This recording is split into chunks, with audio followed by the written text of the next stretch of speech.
Have you heard of some common money beliefs like money doesn't grow on trees, we can't afford it, I'm not smart enough to make money or manage money?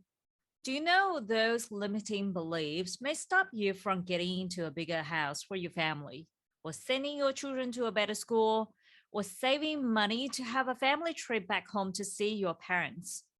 Join me and Dr. Olivier Becherel today to learn how to change your limiting beliefs to empowering beliefs.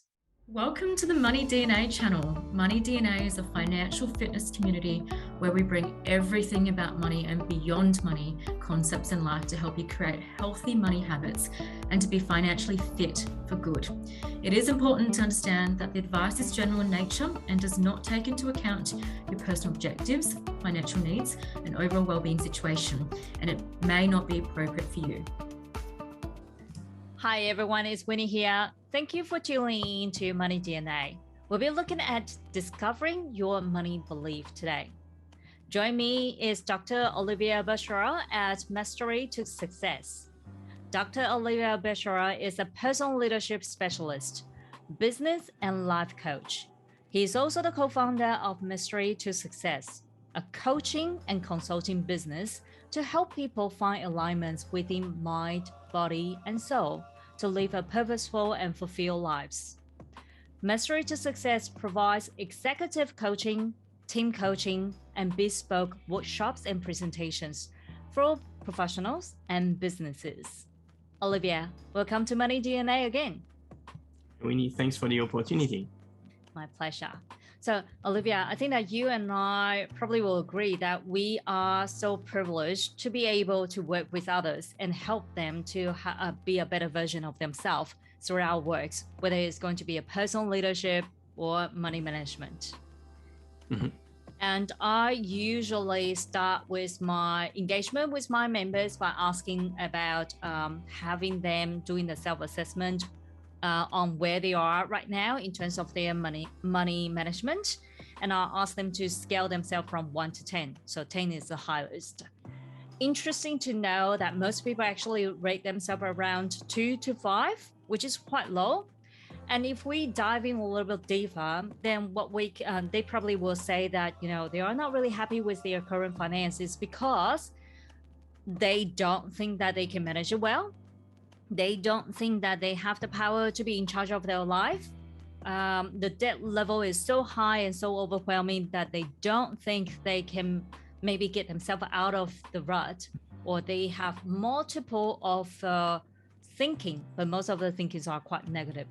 So I thought that today what we can do is we can talk about thinking, we can talk about thoughts, we can talk about the belief systems and help our audience to have some tips and tools on how to navigate and how to implement some of the healthy thoughts through their transformation.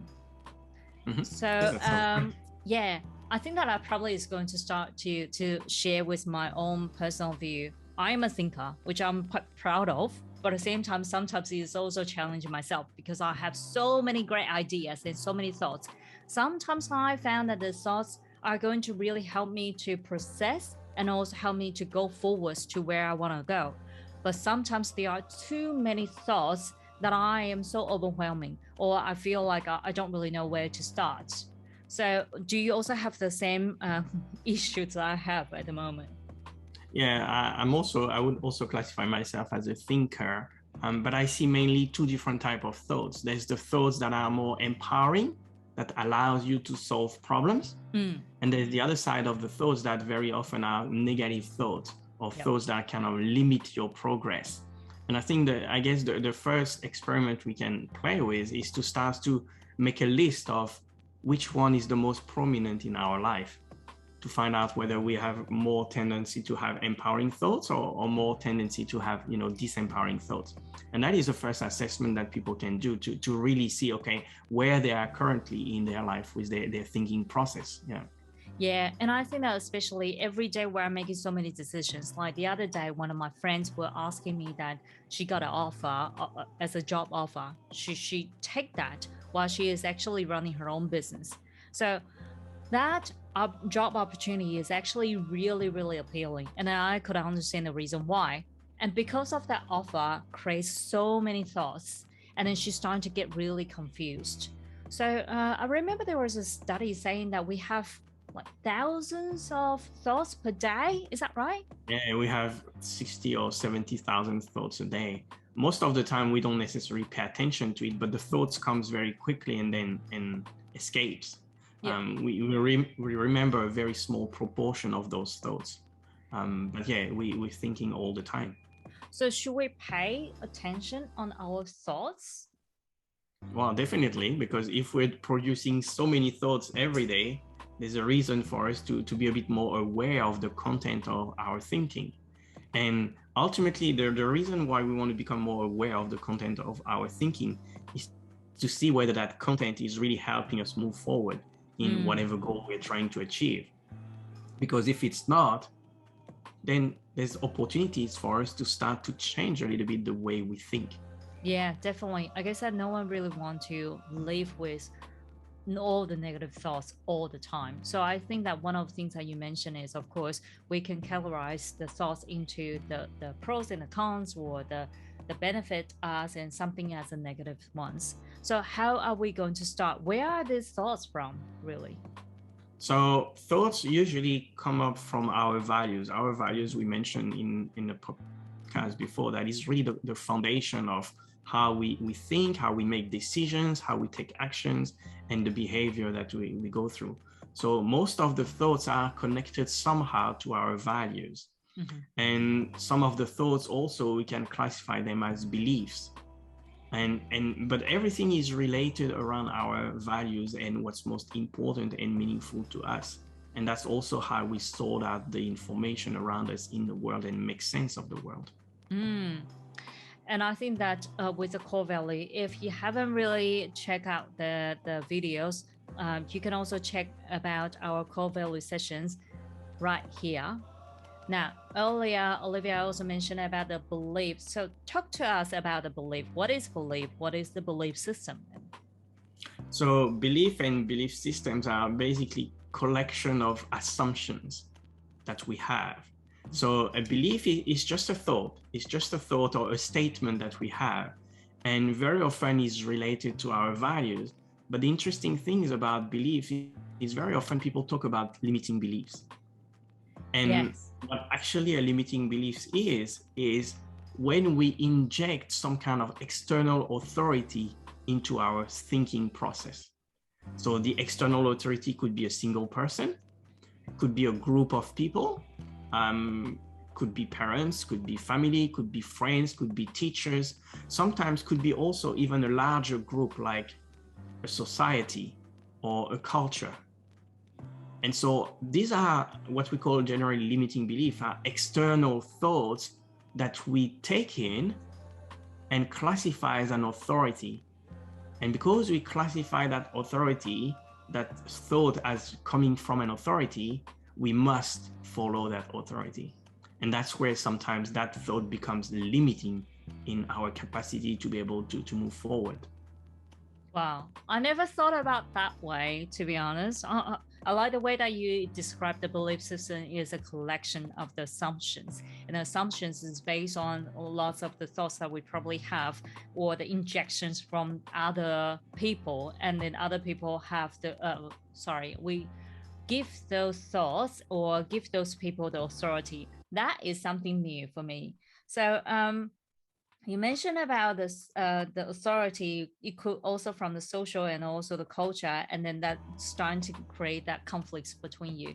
So now talking about limited belief, I think that I can think of a couple, and I'm sure that you can from your conversation with your clients as well. So I think that a lot of times, or even myself, I've been brought up with my mom keep reminding us that we can't afford it.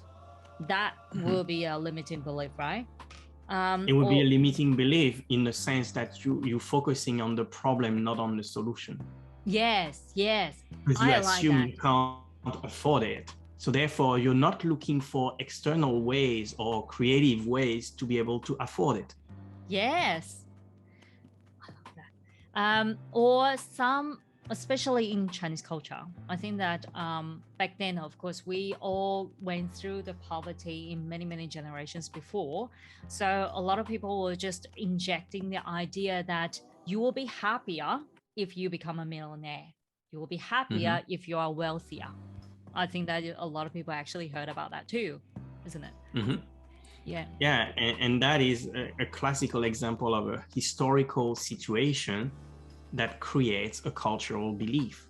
You know, it's the same thing. My parents, like, they went through the Second World War, and so money was very scarce, and so therefore you need to do everything you can to save money, because you can't really spend money on some things that is going to be, let's say, a bit more luxury or anything.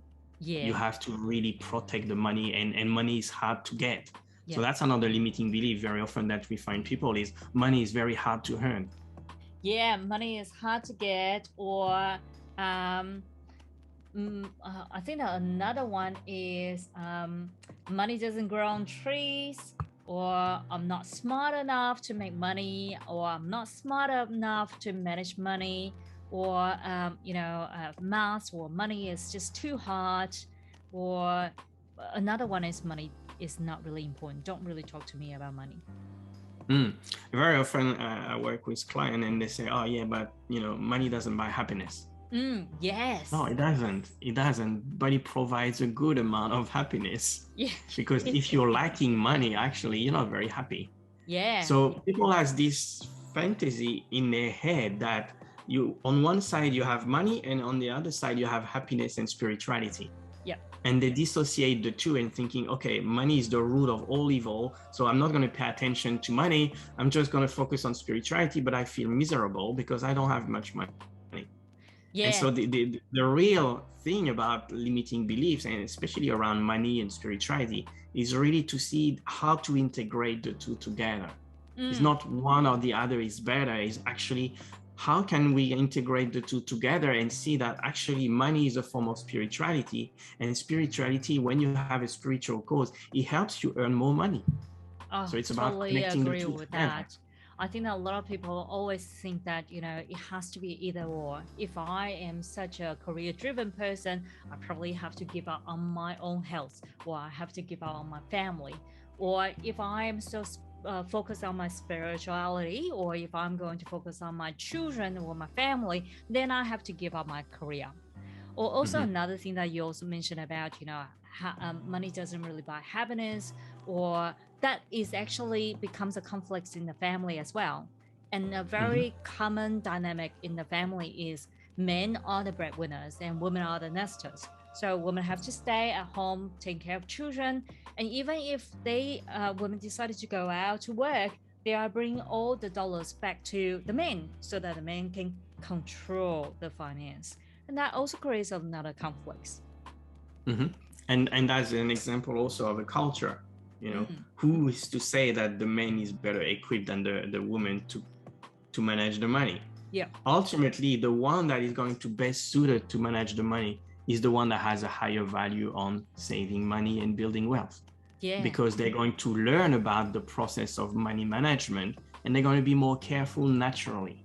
Yeah. So it's not about the man is the best person or the woman is the worst person. It's about who has the right value system that is going to be the best person for the couple to actually manage the finances in the most effective and efficient way. But it's not a gender thing.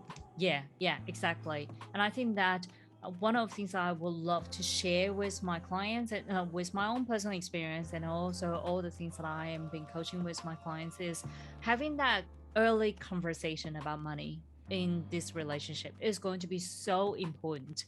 But in order for you to have that relationship, or in order for you to have a conversation, you first of all need to understand about your own core value and also your belief system.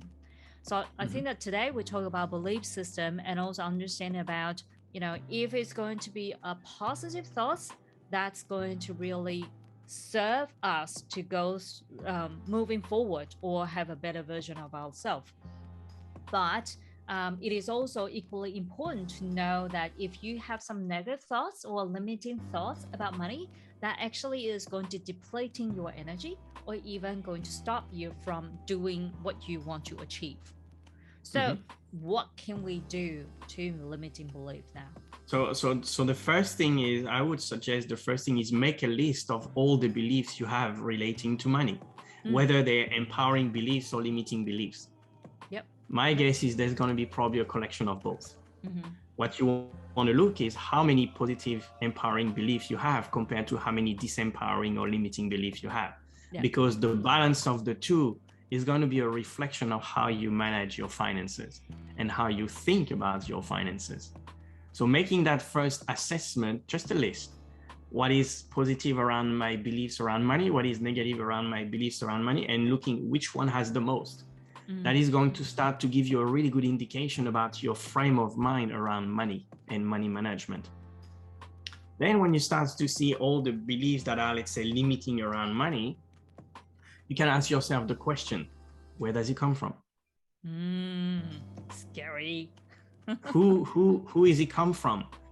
According to whom it is so? And the other question you can ask is, okay, so for example, let me take a belief. Yeah. Money is the root of all evil. That's a common one. Yeah. So who's that come from? According to who money is the root of all evil? Well, not everyone. No. Maybe some people, maybe a few people, but it's not a generality. It's not something that is universal. Yep. So you can't use that belief as something that is universal. So first question, according to whom is this statement correct or not? Yep. And then you can ask another question and say, okay, money is the root of all evil. Is this 100% true in all different situations? Because if it's not, that means it's not universal. That means it's not really a truth. Yep. And so now, once you start to ask those questions, it's going to give you an access to be able to start to question and shake a little bit those beliefs. Because very often, the problem with limiting belief is people don't question them. They just assume that's the truth, it's correct, but they don't take the time to question it. According to whom? Is it 100% true? Do I see it all the time? Is my life actually reflecting that, or is just something from the past that I just carried away and then brought on to me that is not relevant anymore? So the first thing is to be able to examine limiting beliefs or negative thoughts around money is to question them. I like that. It's very much like when you are preparing some meal, for example, and then you see some great ingredients, then you can keep. So that's the positive beliefs that we can keep it for our ingredients or the nutritions that we are going to make. But then when it comes to the rotten ones, or when it comes to negative beliefs, we are trying to actually remove that. Or like in our garden, all the belief system, especially limited beliefs, are actually rooted so hard to our soil. What you are trying to do now is actually question around it and trying to soften the soil so that you'll be able to remove that belief system from our system. So let's say that we already find out that's a little weed, a limited belief that we need to really get rid of. So first thing is, of course, to question how we're going to, is it possible for us to permanently remove that from our system? Yeah, we can. And belief is just something that, is not physical. It's just some things that exist. Yeah. And very often we choose to maintain its existence. Yeah. It's a choice. We have a choice. We can always change our thoughts and our thinking processes. So very often when we carry limiting belief is because sometimes we think that it's okay to maintain it. Yeah. But who says that it's okay to maintain it? No one. No one forces you to maintain it. It's your own choice that chooses to maintain it. So it's also your own choice to choose to change it. But very often people don't ask the question and don't think about, okay, what can I do instead? Yeah. So let's say that earlier you mentioned about questioning. Now I know that limiting belief is something that's actually depleting my energy or stop me or procrastinate me from going forward So how can we transform the limiting belief into more empowering belief, let's say? So then you start to think about, okay, what would be something that is more empowering for me that I would kind of follow in order to help me achieve my goal? So for example, your goal is to become more proficient in your finances and become better at managing your money. Instead of thinking that money is the root of all evil, if you think money is the root of all evil, you have a disincentive to kind of focus on managing money because you don't want to look at money at all. Yep. And so you need to change that belief. So a change in that belief would be how managing money is actually going to help me become a better person or having a better impact in the world. So that is a change of belief. And what we can do is link that belief to the value systems of people. So that belief become connected with who they are, their identity, their core values, and now it becomes something that is more meaningful and important to them to focus on. So ultimately, changing beliefs is about examining the belief, questioning it first, whether that still makes sense or not. Is it still relevant to my current situation? And if it's not helping me to move towards where I want to go in my goals, create a new belief and then connect that new belief to your highest values as a way of reinforcing a new behavior. I actually think that a lot of people learn something as like an affirmation. So they come up with a lot of a positive affirmation online and then just said, oh, I'm going to inject this affirmation into my brain. Better yet, what you can do is you can actually question all your limited thoughts and then transform exactly what Olivia was saying. Ask yourself about where is that from, who is it from, and then what do you really have as a limiting belief. After that, transform by asking yourself, how am I going to make it as a better one? And then what you can do is maybe write it down as your own version of affirmation. Remind yourself at least once every single day, and all of a sudden, just like Olivia before mentioned about the neurons, you are actually strengthening the neuron itself. Yeah, so create your own affirmation that is going to be supportive of you going to achieve your goal.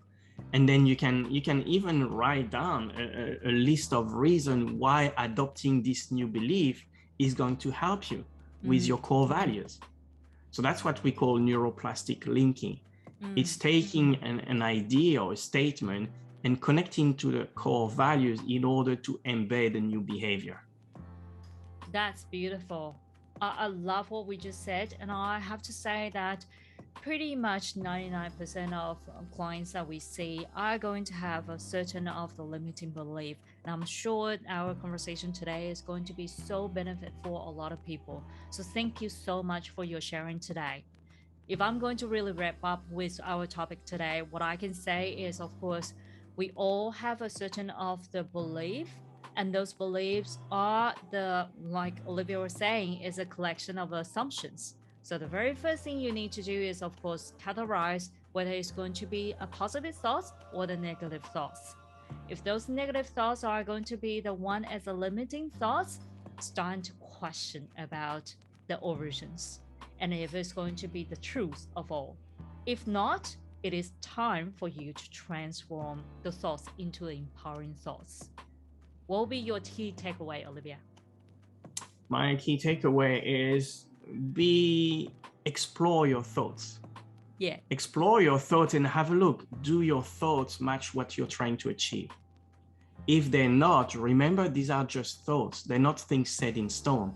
And you always have the opportunity to start to change your thoughts and transform your thoughts. So don't think because you have a belief that it's always doomed and nothing can change.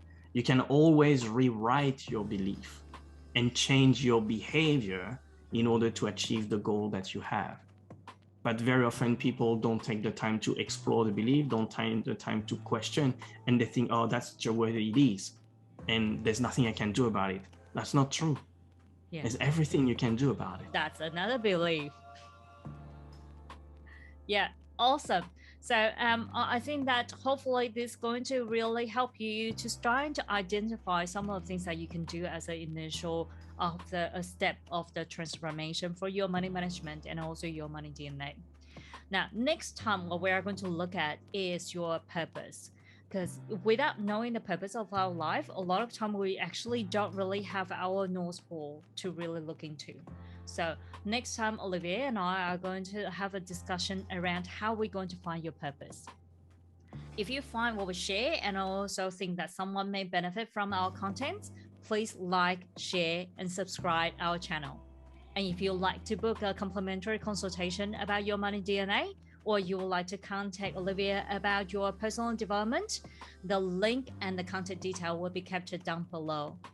Also, if you have any questions or feedback, please feel free to leave it at the comment section below, and then we'll come back to you as soon as possible. Thank you for joining us today, and please keep financial fit and healthy. We'll see you next time. Bye. Bye.